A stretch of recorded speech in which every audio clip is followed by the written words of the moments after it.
Hey guys, good afternoon. Good seeing everybody, and thanks guys for coming out and everything that you guys do, covering our program and making us visible and representing us in the public. And Paul, happy birthday! Oh, thank you, Coach. Paul Peck, happy birthday, man! And Appreciate it. happy birthday to you, sir. We had a great opportunity to review the game this past Monday with the team and look through the.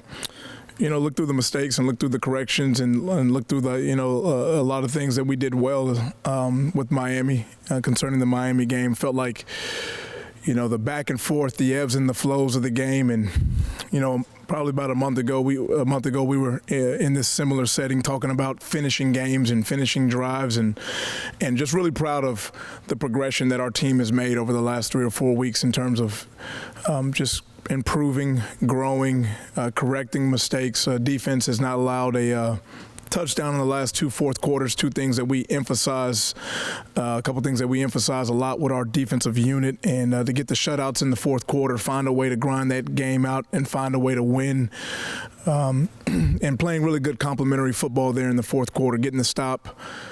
ST really consistently all game, kicking the ball very well, and then offense, making the drive, making the drive when we needed to make the drive to put us in a position to go win. Proud of the players, proud of the coaches, and we've turned the page, and now we're moving on to a very talented and very athletic Bowling Green team. Got to go on the road and all the challenges that go along with traveling and going on the road in the Mid-American Conference, and Coach Scott Loeffler does an outstanding job. He did a great job of recruiting and getting a lot of length and skill and talent. You look at their defense, 20 sacks on the year, really a really good job from their defensive unit in terms of attacking the quarterback and creating plays on the back end. They have athleticism on all 3 levels.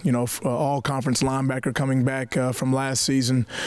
2 very, very good safeties and corners that can cover and win. On the other side of the ball, quarterback McDonald does an outstanding job. He just smart, efficient player. Puts the ball where it needs to be put. I think he's got 15 touchdowns on the season to 1 interception, and they're moving the ball efficiently through the air. Got a kind of running back guy by committee, but offensive line is doing a really solid job of blocking up front and creating some seams, and then on ST they play hard.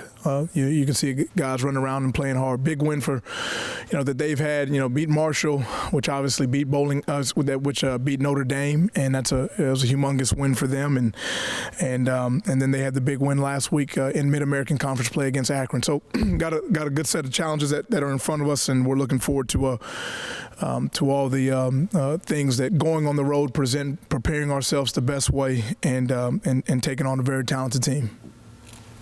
Mo, the Miami win was kind of a grinded-out victory for your team, sort of very un-Mac-like. How much can that help beyond it just being a win, but that way that it won, yeah, and that sort of style, can there be some carryover? Yeah, great point, Paul. It's not, we get tied up in the results a lot of the times, which rightfully so. We want to get the results that we're looking for every single week, but it's not just that we won, it's how we won. And we had plenty of opportunities to maybe, so to speak, pack it in or say, we're not going to get it done this week, but we found a way. We made plays when we need to make plays. There was a uncompromising and a determined look in our football team, especially going into that fourth quarter, and we knew that, we just had to keep our poise. We had to continue to do our job, execute in the moment, be disciplined in the moment, and we were going to find a way. It was kind of a excited locker room afterward, but it was also a very somber locker room where we understood that, hey, this was a quality win versus a coaching staff that really had. You look at the longevity, 9 years of Coach Chuck Martin being in the league, and the longevity of the entire coaching staff. Those guys know what they're doing. They're very well coached, and we knew we had a really good win. It's a really good win for the program. And then what do? You got to turn the page and move on. We got to correct it and correct the mistakes that are there that we got to get corrected, and then turn the page and move ourselves forward to Bowling Green. And I think that's what this team has done so far. Well, how have you seen your team's defense grow, particularly in the last 2 weeks, and what do they have to do to continue that? Yeah, Rachel, we talk a lot about improving, right? So, we say improve and grow a lot. You guys hear me talk about that a lot. And a lot of, what I communicate to you guys is a lot of our team messaging in terms of where our mindset is, and everything begins with mentality, right? Everything begins with where your mind is every single day. We're looking to maximize the moment and own the moment that we're in, and the way you do that is, by looking mistakes right in the eye and clearly communicating what needs to get fixed, what issues are present, and then go about the process of how you correct them. And I love the maturity of the guys because we're able to have honest and truthful conversations. I'm able to get honest and truthful feedback from the guys, and we're all working together towards the same goal. And I think that's how improvements have been made. It's very evident. Back-to-back weeks where our defense not allowing a point in the fourth quarter, getting shutouts when we need to get the shutouts, making plays when we need to make plays.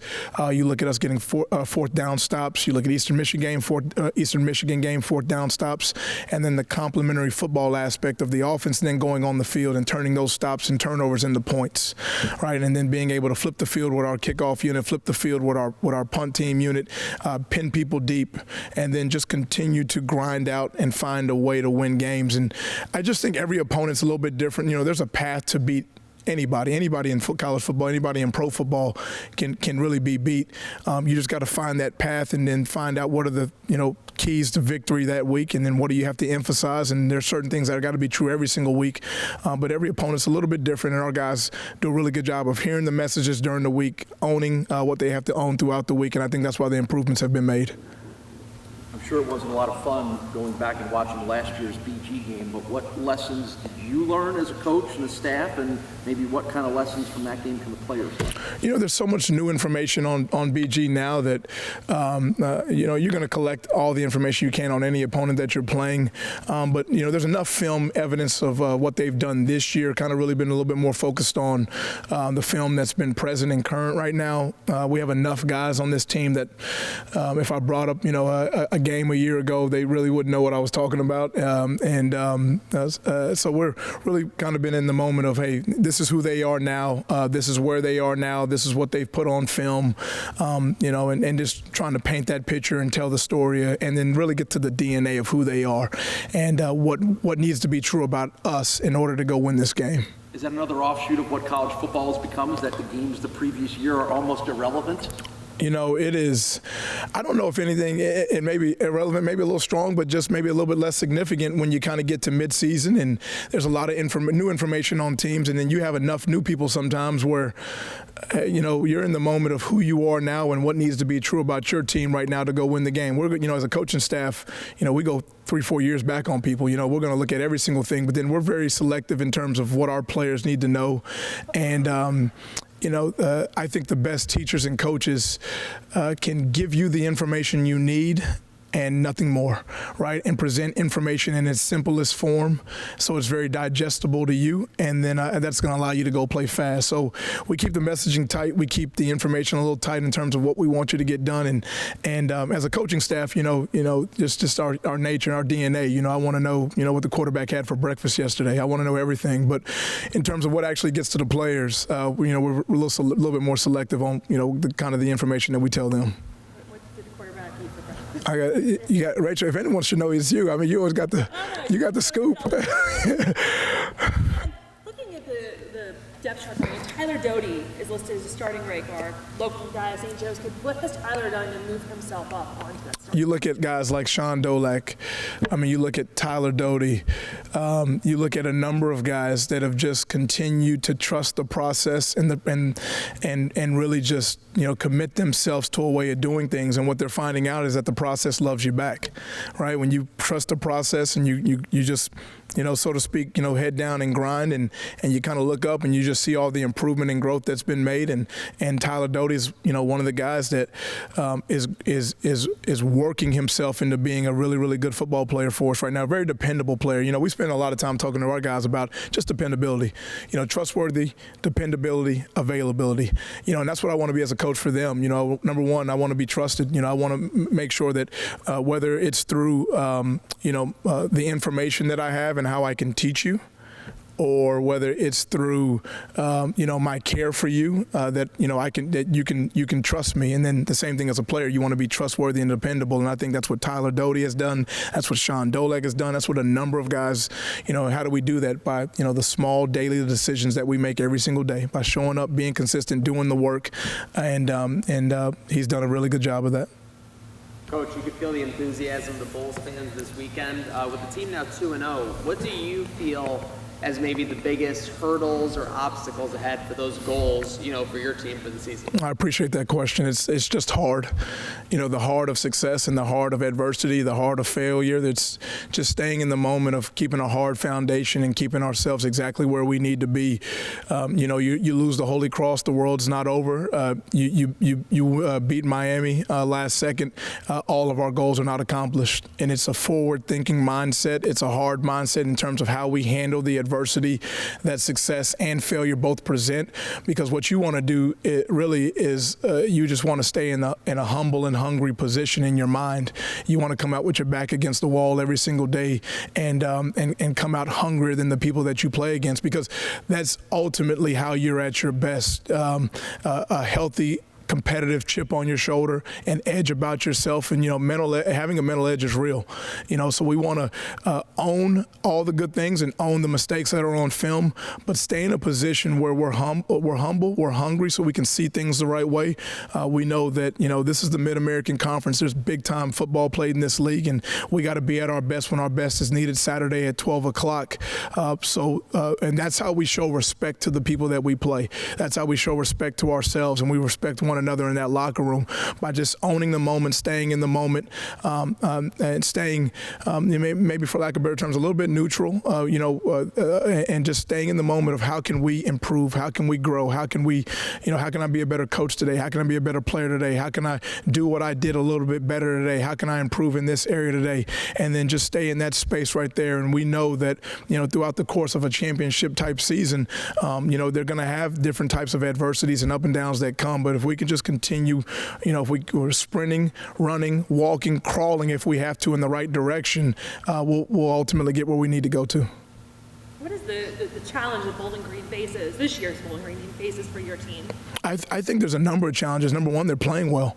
Right? They just beat Akron, and they're moving the ball very efficiently on offense. Quarterback, again, 15 touchdown passes to one interception. That tells you a lot of what you need to know right there in terms of his ability and the confidence that they have in him. Even their losses are, been tough losses, and they've had, they had the FCS loss there, but it was a back and forth game, and they've shown to score points and score a lot of points in bunches. And then defensively, they're just athletic. They're long and they're athletic. They got real athletes on that side of the ball, and they present a lot of different pictures, and they can create negative plays. And so we know we got to be ready to play. We got to be ready to go. And our job as a staff and their job as players is to prepare and perform and get ourselves to be where we need to be Saturday at 12 o'clock. I wanted to ask you about, over the weekend, James Starks, Neiman Roosevelt, and they're going to be inducted into the UB Athletics Hall of Fame, NFL guys. Yep. You've got, I think, 12 current alums on NFL rosters now. How important is that for the program? How do you let your guys know the legacy of this program? Yeah, paramount. It's paramount. I mean, even down to I'm watching the Miami Dolphins versus our Bills right here, and I look over there and I see number 46, Jamarcus Ingram, who played for us last year. Again, what did he do? He transferred over here. He believed in what we were doing here. Spent a year with us, and exactly what we talked about with him is what's happening for him. He is playing in NFL games, primetime football. They had a grind out, win the win last week, and he's a big contributor for those for the Bills. And the neat thing about his story is that so many things have to go right for him to be presented in that space. But the reality of it is that, coming to Buffalo helped him, right? The proximity and the relationships, and then all the things that go on that are involved with them doing an outstanding job in their scouting department, those guys with the Bills trusting us and what we say about our guys. And then all of a sudden now, he's an NFL player. He was over at my house not too long ago. He's local, so we get to see him still. And he's so thankful and happy that he came here and made the decision to come to UB. And then for, just for recruits out there, we got double-digit numbers in the NFL.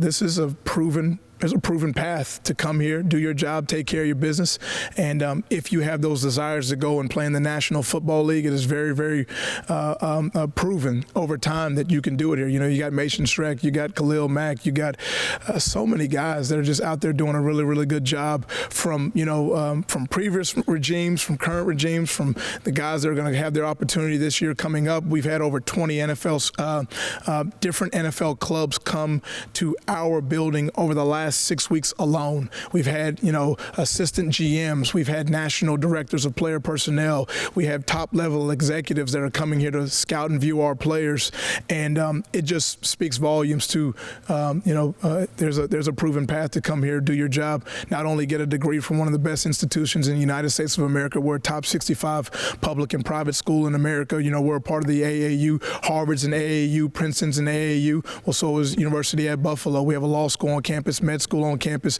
dentistry school on campus, over 100 degree majors. We have 32,000 students, over 200,000 alumni worldwide. We're in a city with over 1 million people in a metropolitan area. National airport, get you wherever you need to go. We have everything that you're looking for right here at UB, and we just are thankful that, last year we had the #1 ranked recruiting class in the Mid-American Conference. Our recruiting class right now is going to have a very good opportunity to challenge what last year's class did, and then you're seeing the product on the field of guys coming here, doing what they're supposed to do, and then they're on ESPN making plays. So there's a proven path to do it here, do it at a high level. You don't have to choose one or the other. Do I want to go to a great school? Do I want to play good football?